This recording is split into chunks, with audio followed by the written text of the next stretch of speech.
Good morning, my dear student. Today we will discuss your class 11th history.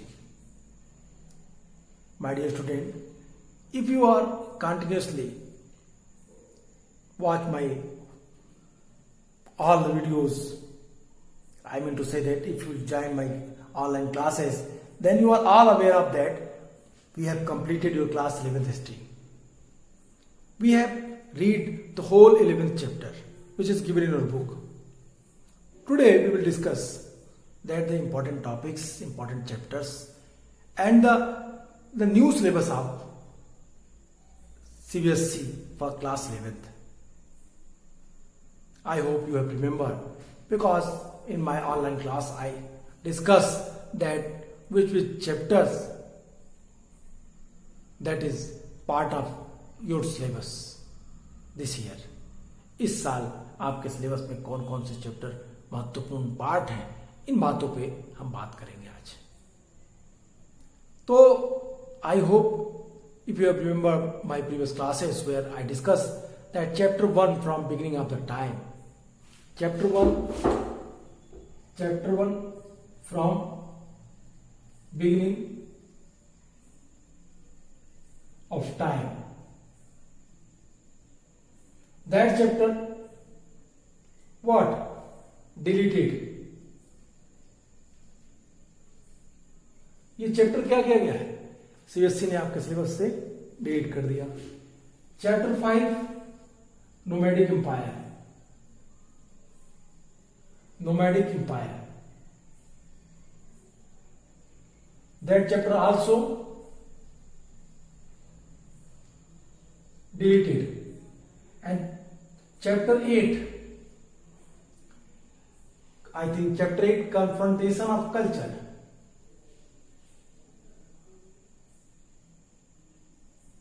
Confrontation of culture. This also deleted. Dear student, तो इस प्रकार आपके syllabus में कुल कितने chapter हैं? 11. और इन 11 चैप्टर्स में आपका जो 3 chapter, chapter 1 from beginning of the time, chapter 2 nomadic empire and chapter 3 the confrontation of the culture. These chapters that है डिलीट कर दिया गया है इसको. अब आपको पढ़ने हैं कितने कुल चैप्टर. पहले कितने थे? पहले total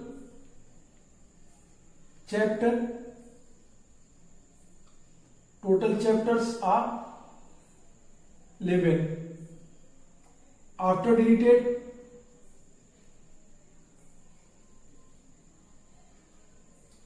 after deleted 11 minus 3 is equal to 8 chapter.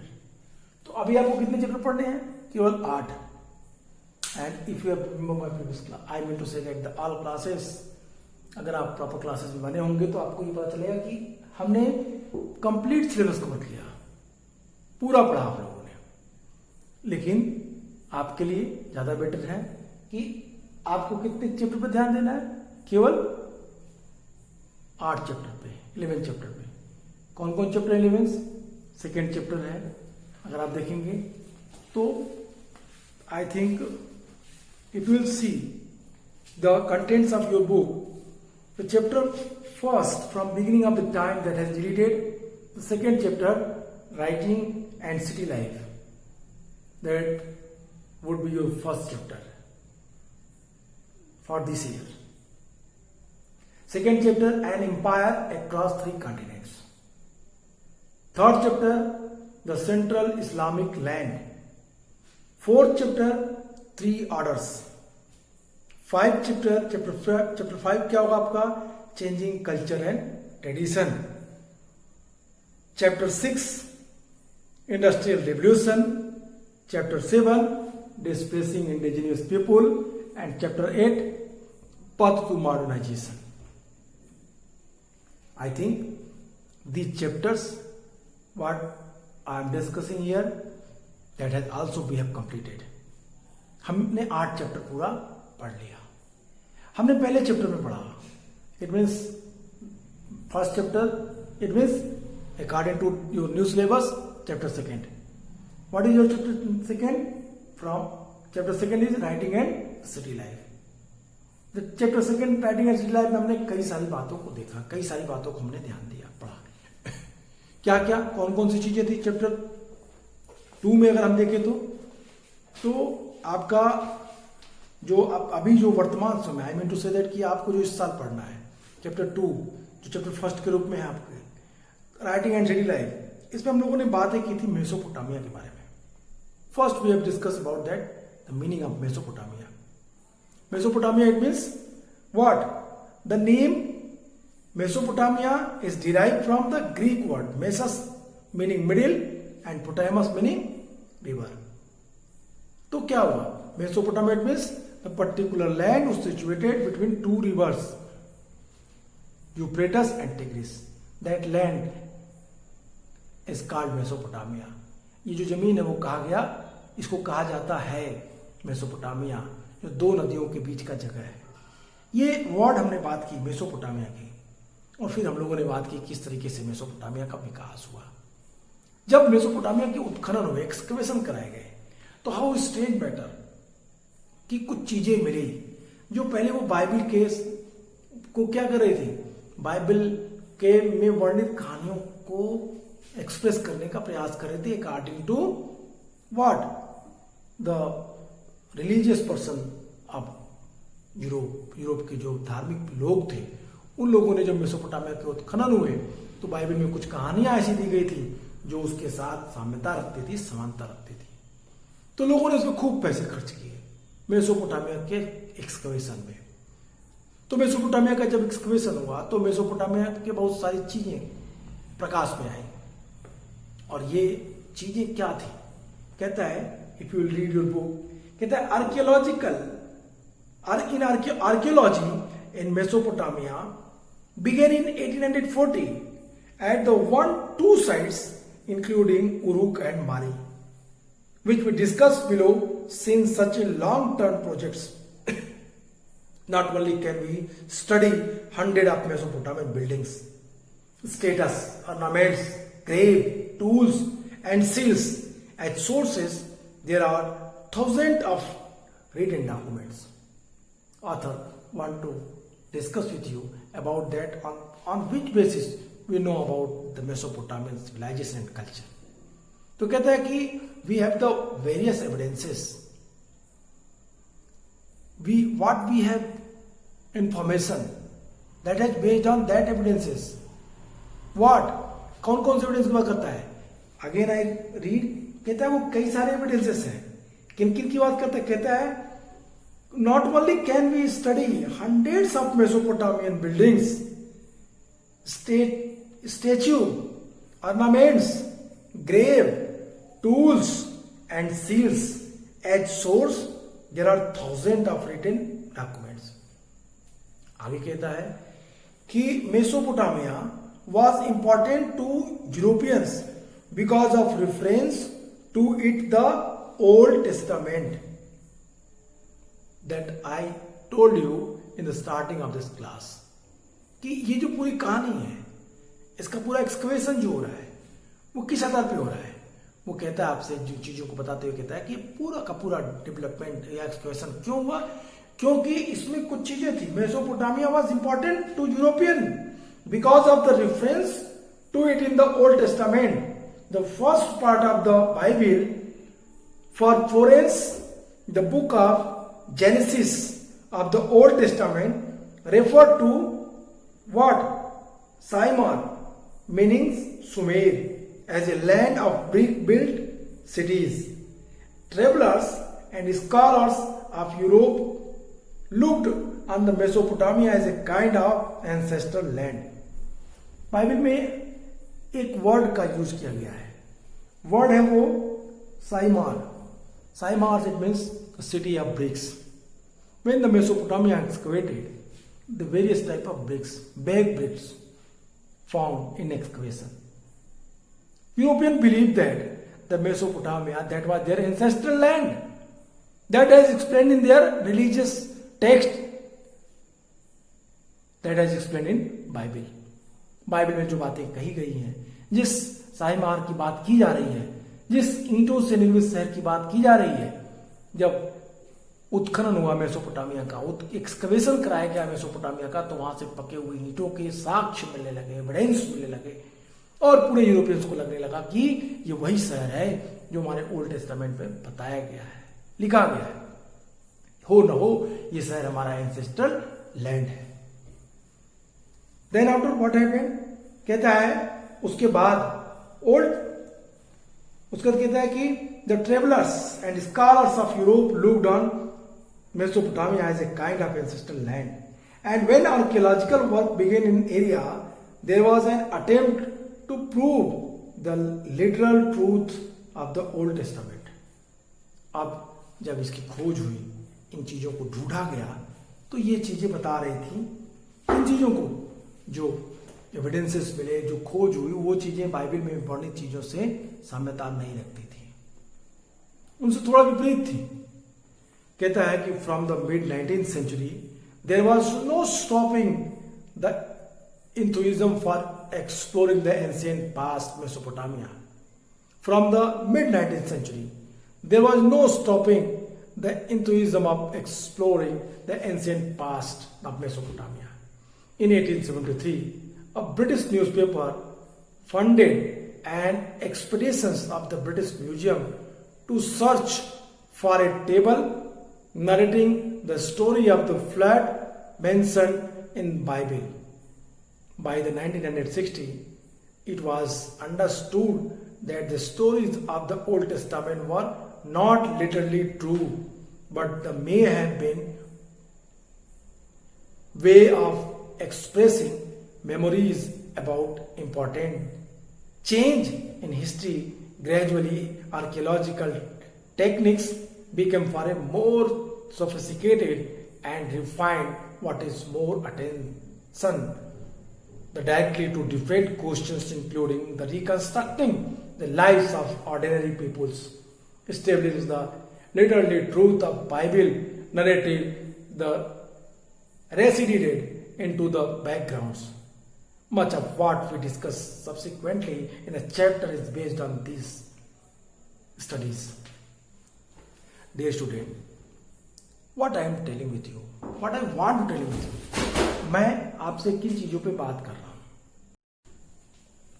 मैंने आपसे कुछ बातों पर मैंने कहा कि मेसोपोटामिया का जो आर्कियोलॉजिकल एक्सकवेशन हुआ, ये आर्कियोलॉजिकल एक्सकवेशन यूरोपियंस के लिए एक बड़ा ही क्या था, एक उत्साहजनक कार्य था। क्यों? क्योंकि जैसा कि मैंने आपसे कहा कि बाइबल के ओल्ड टेस्टामेंट पार्ट में एक कहानी आती है, एक स्टोरी आती है, जिसमें कहा गया है कि जो एक शहर है, बाइबल में एक शहर की बात करती है, सिमार की बात करता है। सिमार मतलब एक ऐसा शहर जो ईंटों से बना हो, ईंटों से निर्मित हो।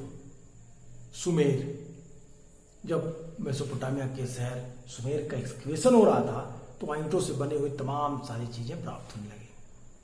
यूरोप के लोगों को एकाएक लगने लगा कि ये वही शहर है जो हमारे पुराने बुक, जो हमारी पुरानी किताब है, इसमें बाइबल के प्रथम भाग ओल्ड टेस्टामेंट में इसका उल्लेख है, वहीं से है। फॉर एग्जाम्पल, ओल्ड टेस्टामेंट की बुक ऑफ जेनेसिस में जो सिमार का उल्लेख मिलता है, इसका अर्थ था सुमेर ईंटों से बने शहरों की भूमि से है। ये उसी से इसका सामंजस्य स्थापित करने लगे, ये उसी से इसको सिम्बलाइज करने लगे, जोड़ने लगे, और यहीं से एक नई चीज दिखाई देती है। यूरोपियंस मेसोपोटामिया के उत्खनन में काफी फंडिंग किए, खर्च किए। ओल्ड टेस्टामेंट जो यूरोपीय यात्री विद्वान मेसोपोटामिया की तरह से कई पूर्वजों की उसको जो अपना एंसेस्टर लैंड मानने लगे, वो उसे अच्छा सा सत्य सिद्ध करने का प्रयास करने लगे। It means they tried to prove that the Mesopotamia that is their ancestral land on the basis of the explanation which is given in the book of Genesis. The Simar, it means Sumer, the city of bricks. City of BRICS के आधार पे ये लोग इस शहर को अपने से क्या कहने लगे, क्लियर जोड़ने का प्रयास करने लगे। कहता है कि 19वीं सेंचुरी के मध्य में मेसोपोटामिया के अतीत में जो खोजे जाने वाली चीजें थी उनके उत्साह में कोई कमी नहीं आई। लोग अभी भी उस पर काम करते रहे। 19वीं शताब्दी की शुरुआत में लोगों के अंदर उत्साह उतना ही था उस नए शहर को ढूंढने का, उस नए शहर की चीजों को निकालने का। प्रारंभ में किए गए जो खोज थे, जो एक्सपेंडेशन किया गया था, उसका खर्च मेसोपोटामिया की एक ऐसी जो टेबलेट की खोज की जानी थी जिस पर बाइबिल में उल्लिखित फ्लड की कहानी मिल जाए। लेकिन 1960 के डिकेड तक यह समझा जाता था कि ओल्ड टेस्टामेंट की कहानियां, डियर स्टूडेंट, इस प्रकार जो ये मान्यता थी यूरोपियंस के दिमाग में, यूरोपियंस के मन में कि उनका एंसेस्टर लैंड मेसोपोटामिया है, ये मान्यता धीरे धीरे एक्सकवेशन के बाद मिलने वाली आर्टिफैक्ट्स, टेबलेट, आर्किटेक्चर्स के आधार पे धीरे धीरे कमजोर पड़ने लगी। अब लोगों को ये विश्वास होने लगा कि जो बाइबल में लिखा गया है वो एग्जैक्टली ट्रू नहीं है, वो एग्जैक्टली सही नहीं है, और यहीं से तमाम सारी चीजें दिखाई पड़ने लगती हैं। 1960 के डिकेड्स तक आते आते ओल्ड टेस्टामेंट की बातों को पूरी तरीके से ये मान लिया गया कि ये सही नहीं है और इसमें कुछ कमियां हैं। लेकिन इतिहास में हुए कुछ महत्वपूर्ण जो परिवर्तनों हुए थे, जो परिवर्तन हुए, वो किस तरीके से धार्मिक कहानियों को एक साथ जोड़ने का प्रयास करती हैं, या कैसे इतिहासकारों के द्वारा बताए गए जो तथ्य थे उनको धार्मिक कहानियों से जोड़ा जाए, इस पे तमाम चर्चाएं चली। आम लोगों के जनजीवन की जो व्यवस्था थी, बाइबल की कहानियों को अक्षरशः सच्चाई को प्रमाणित करने का कार्य जो बात कहती थी वो पूरी तरीके से धराशायी होने लगी, कम होने लगी। और अब वैज्ञानिकता के आधार पे इन धार्मिक कहानियों को नकार दिया गया। बाइबल में एक कहानी आती है, कौन सी कहानी? फ्लड की, जहां पे कहता है कि according to the Bible the flood was meant to destroy all life on earth. However God chose a man, Noah, to ensure that light could contain after the flood. Noah built a huge boat and ark. He took a pair each of all known species, animals and birds on board the ark, which survived the flood. There was a strikingly similar story in the Mesopotamian traditions, where the principal character was called the Jesuddra and Utanthing। कहता है कि एक कहानी का जिक्र, एक विशाल बाढ़ का उल्लेख, जिसमें बाइबल के अनुसार एक कहानी आती है कि एक बाढ़, जलप्लावन हुआ, पृथ्वी आएगी और पृथ्वी के समस्त प्राणी खत्म हो जाएंगे, समाप्त हो जाएंगे। तो उनके प्राणियों, सभी जीव जंतुओं को बचाने का कार्य गॉड ने किसे सौंपा? नोहा को। इस परमेश्वर ने जलप्लावन के बाद भी जीवन पृथ्वी पर सुरक्षित रहे, इसके लिए नोहा नाम के एक मनुष्य को चुना। नोहा ने एक बहुत सुंदर विशाल नाव बनाई और उसमें सभी जीव जंतुओं के एक एक जोड़े को रख लिया। जब जलप्लावन हुआ, बाढ़ आई, जब जलप्लावन अतिशय हुआ तो सब कुछ नष्ट हो गया, पर नाव में रख के सभी जोड़े सुरक्षित बच गए। ऐसी एक कहानी मेसोपोटामिया के परंपरागत साहित्य में भी मिलती है। इस कहानी के मुख्य पात्र को जीवशूद्र या उतानपिस्टिम कहा जाता था। डियर स्टूडेंट, ये कहानी जलप्लावन की, फ्लड की, सिर्फ मेसोपोटामियन या बाइबल में ही नहीं है। ये कहानी कुरान में भी है। ये कहानी मनु और शत्रुपा, मनुस्मृति में भी है, जहां पे उल्लेख किया गया कि एक बार समस्त पूरा पृथ्वी जल से डूब जाएगी, सभी प्राणी विनिष्ट हो जाएंगे और फिर एक नए प्रकार के जीवन की उत्पत्ति इस पृथ्वी पे होगी। तो इस कहानी को ढूंढने के लिए तमाम एक्सकवेशन मेसोपोटामिया में किए गए। इनके बाद हम लोगों ने और बहुत सारी बातों को देखा और पढ़ा। कुछ इंपॉर्टेंट पॉइंट्स हम लोगों ने बातें की, जैसे क्या क्या थे पॉइंट्स, कौन कौन पॉइंट्स थे जिस पे हम लोगों ने बातें की थी? हम लोगों ने कहा था इसके बाद मेसोपोटामियनाइट्स ज्योग्राफी पे बात की हम लोगों ने। मेसोपोटामियनाइट्स ज्योग्राफी पे बात करते हुए कहा हम लोगों ने कि there were two most important rivers who played very important role in this civilisation, Euphrates and Tigris. Euphrates and Tigris and their territory play very important role in the flourishness of the Mesopotamia. Mesopotamia के विकास में, development में इन दो नदियों का महत्वपूर्ण योगदान था। साथ ही साथ मेसोपोटामिया का जो ज्योग्राफिकल एरिया था वो डिफरेंट था, अलग अलग तरीके थे, माउंटेन्स थे, प्लेन कम थे, और ये सारे क्षेत्र क्या थे? आप देखिए, अगर पैराग्राफ में देखिए पेज नंबर 30 क्लियर कहता है कि Mesopotamia and it's geography, Iraq is a land of diverse environments. In the northeast, lie green understanding plain, gradually rising to tree-covered mountains range with clear streams and wildflowers. With enough rainfall to grow crops, here agriculture began between 7000 to 6000 BC. In the north, there is a stretch of plant called steppe, where animal herding offers people a better livelihood than agriculture. After the winter, rains, sheep and goats feed on the grassland and low shrubs that grow here to the east. Tributaries of the Tigris provide routes for communications into the mountains of Iran. Author clearly informed me about the geographical condition of the Mesopotamia. In the Mesopotamia, there are so many variety of the natural resources. I mean to say that the mountains range were available there, and the steppe Pradesh that was the very useful for the pastoral industry. In the Mesopotamia, the grazing land that was also available, the plain where the irrigation facility was provided by the Euphrates and Tigris.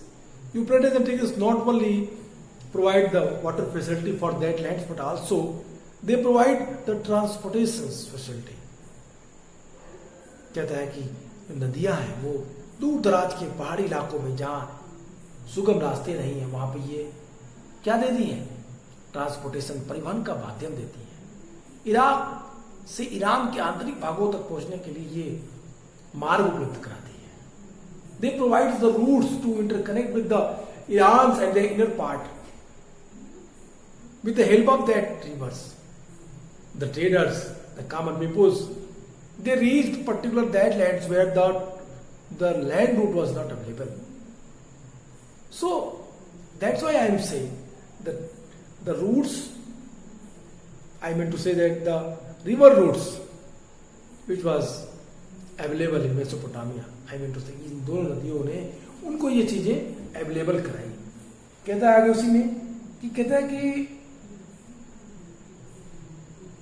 Gradually rising to tree cover mountains range with clear streams and wild flowers, धीरे धीरे पूरे पहाड़ों पे वृक्ष,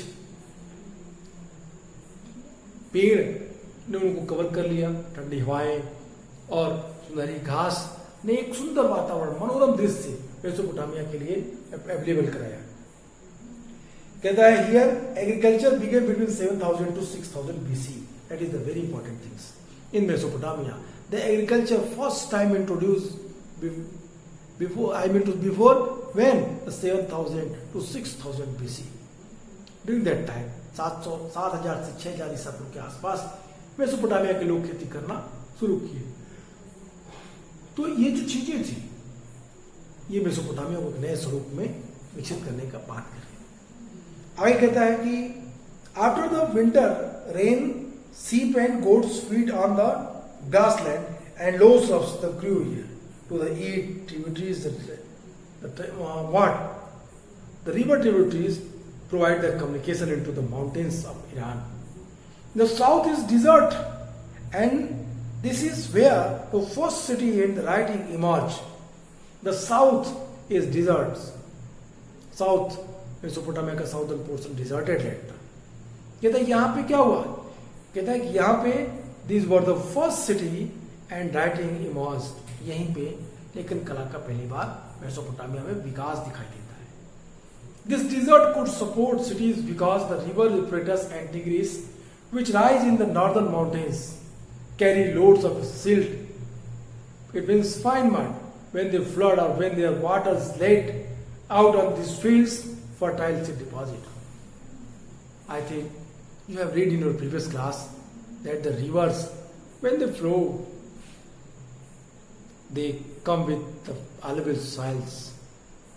ये silt बड़े मात्रा में लेके आती हैं और ये फिर प्लेन पे लाके उसे इकट्ठा कर देती है, छोड़ देती है। इसे एक अलुवियल प्लेन का निर्माण होता है।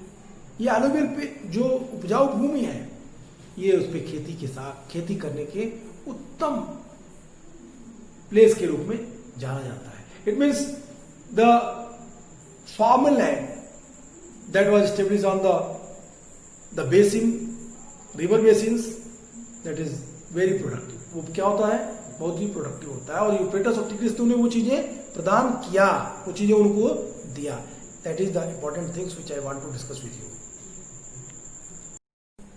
अब जो सबसे महत्वपूर्ण चीज थी वो ये कि जो यूफ्रेटस रिवर थी, यूफ्रेटस रिवर रेगिस्तान में प्रवेश करने के बाद कई शाखाओं में बंटकर बहने लगती थी।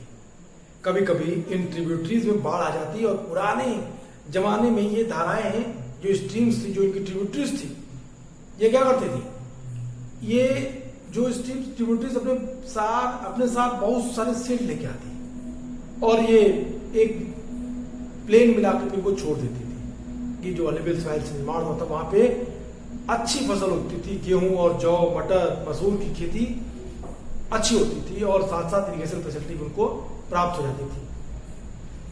कहता है कि जो मेसोपोटामिया में जो एग्रीकल्चर के जो प्रॉपर प्लेन दिखाई देते हैं, वो इन्हीं लैंड में विकसित हुआ है। खेती के अलावा मेसोपोटामिया क्षेत्र में पास्टोरल इंडस्ट्री भी डेवलप हुई थी, पशुपालन उद्योग भी विकसित हुआ था। पशुओं के रूप में ये लोग भेड़, बकरियां, स्टेपी घास के मैदानों में और पूर्वोत्तर मैदानों के पहाड़ों की ढालों पे पाली जाती थी। स्टेपी घास के क्षेत्र में और जो पूर्वोत्तर है, नॉर्थ ईस्ट जो माउंटेन रेंज है, वहां पे इन भेड़ बकरियों को पाला जाता था। और इन भेड़ बकरियों का यूज किस रूप में करते? दूध के लिए, ऊन के लिए, उनसे दूध से बनी बहुत सारी वस्तुओं के लिए इनका प्रॉपर यूज किया जाता था। इसके अलावा नदियों में मछलियां भी खूब पर्याप्त मात्रा में उपलब्ध थी, मछलियां भी खूब पाई जाती थी, उनकी कमी नहीं थी। और गर्मियों में खजूर के पेड़ खूब फल देते थे। लेकिन हमें ये सोचने की गलती नहीं करनी चाहिए कि शहरों का विकास केवल ग्रामीण समृद्धि के बल पर हुआ हो। विकास के अन्य कारक के विषय में हम विस्तार से चर्चा करेंगे। We will discuss in this chapter, and I have discussed already in this chapter when I taught you in my previous classes. What? That according to author clearly trying to inform you that every type of facility is available in Mesopotamian region. The pastoral industry also developed. Mesopotamian peoples, they started agriculture during 7000 to 6000 BC. The Euphrates and Tigris provided them a proper alluvial plains and irrigation facilities. Along with their tributaries link the Mesopotamian city to Iranian towns and villages. The communication system was properly developed during that time. And we've also discussed that there are the various type of geographical landscape available there. Mountains range, the steppe grasslands, and the mountains gradually covered with the very vast trees. बड़े बड़े पेड़ों से ढक गए, घास बड़े बड़े थे। ये चीजें these are all indicate what, एक प्रॉपर पास्टोरल इंडस्ट्री के बारे में बताने का प्रयास करती है। I mean to say that these are all situations clearly indicate that Mesopotamia was very prosperous. He had the all resources and in that situations what, कि सभ्यता का विकास तो होगा ही। इन सारी परिस्थितियों में अगर ये सारी परिस्थितियां हों तो कोई सभ्यता विकसित होने में जल्दी ही क्या होगी, फ्लोरिश हो जाएगी, अत्यंत सुविकसित रूप में सामने आएगी। हुआ भी Mesopotamia that has come in the proper developed form, but other clearly instruct you that you should never think that only village and the goods which comes from the villages, that was the main elements to develop the city. शहर के विकास के प्रमुख तत्वों के रूप में सिर्फ ये गांव से मिलने वाली वस्तुएं हैं, गांव के ग्रामीण परिवेश ही नहीं डिपेंड थे, बल्कि इसके साथ शहर में और सारी चीजें थी जो इन चीजों को प्रमोट कर रही थी, डेवलप कर रही थी। ये क्या क्या थी, इन चीजों पे अगर बात करें तो अगर इस चैप्टर पे देखें तो हम लोगों ने इस पे बात की थी। हमने कहा था कि the significance of urbanism, significance of urbanism में मैंने डिस्कस करते हुए बताया था कि किस तरीके से शहर का विकास हुआ, शहर में जो नवीन शहर बने वो किस तरीके से गांव पे और गांव शहर पे डिपेंड था। और फिर movement of gods into cities, और फिर किस तरीके से कॉन्सेप्ट आया भगवान का, किस तरीके से इनका एक नए कल्चर डेवलपमेंट की बात हुई थी। ये सारी बातें हम लोगों ने पढ़ी थी।